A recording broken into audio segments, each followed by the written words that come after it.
mbokk yi ginnaaw bu leen nuyoo rawatina yéen ñi nga xam ne yéenay suivre seen bii di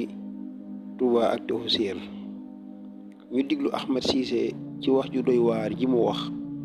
bu ñu noppee ñu indi ci suñu commentaire. te mooy Sénégal dañu réeree diine dañu réeree lislaam réer goo xam ne suma maas gi xam lislaam xam gu jéggi dayoo buñ ci waxee nit ñi dañuy tiit mais dama bëgg a indi benn suggestion ci kilifa diine yi mooy den war di jël kàppoot yi di ko maye ci jumaa ji di waxtaan ak nit ñi àjjuma bu jot.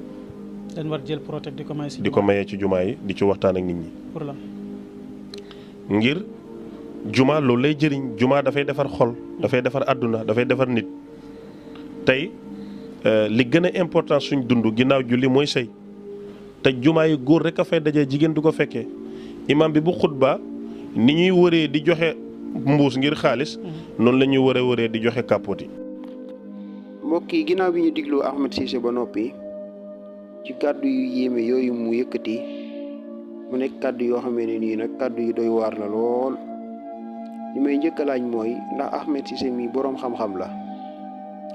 ndax li muy wax ni nekkul bëgg a jaay ay garabam rek ba tax mi banaliser ak mbon ndax yàlla dañuy wax ci alquran wala taqrabu zina innahu kaana faaxisatan yàlla day wax ci alquran na bu leen di jege lii nga xamee ne mooy njaalo ndax njaalo jëf la joo xamee ne nii jëf ju ñaaw la te ki nga xamee ne dafa jënd lii di protect ak kum ko mën a jox bu ko xelam jëlee rek la xelam di njëkk xalaat mooy li nga xamee ne mooy njaalo te yonent bi sallallahu alayhi wa sallam waxoon ñu benn xadis nañu man daala alal xayri ka faa'ilihi képp koo xamee dafa tegtale aw yiw da ngay mel ni ku ko jëf waaye xadis boobu dañ ciy déggee safaan bi ne képp koo xam ne dafa tegtale lu bon tamit day mel ni ku ko jëf kon ki nga xamee ne dafa jël protect ak kum ko mën a jox heure bu ca moyee yàlla dafay mel ni moom moo ko jox protect ba moo ca mooy yàlla ndax ñoom ñaar ñooy bokk bàkkaar ba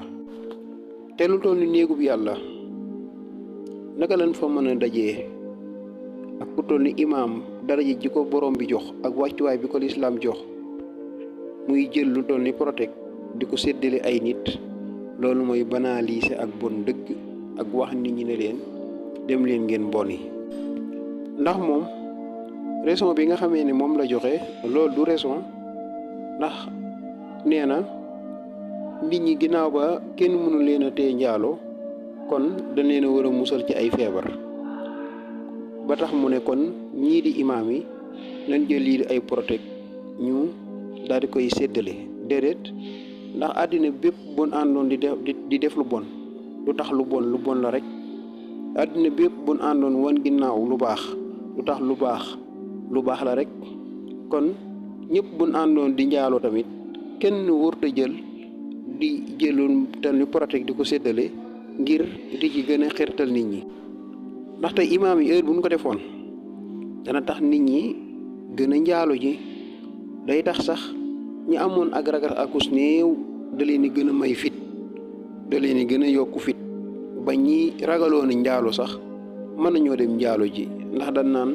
imaam bi kat moo ñu jox lii te li day tegtale na kon dem leen njaalo ji la wax la joo xam ne nii ñëpp ko war a naqarlu ci seen xol képp kuy ab jullit kon képp koo xamee ne ab jullit nga rek wax ji war la naqari ndax yéeme ne lool te doy waar li leen indi woon di leen wax ne leen ngeen abonné ci seen chaîne bi ndax ngeen yokk ñu doole jërë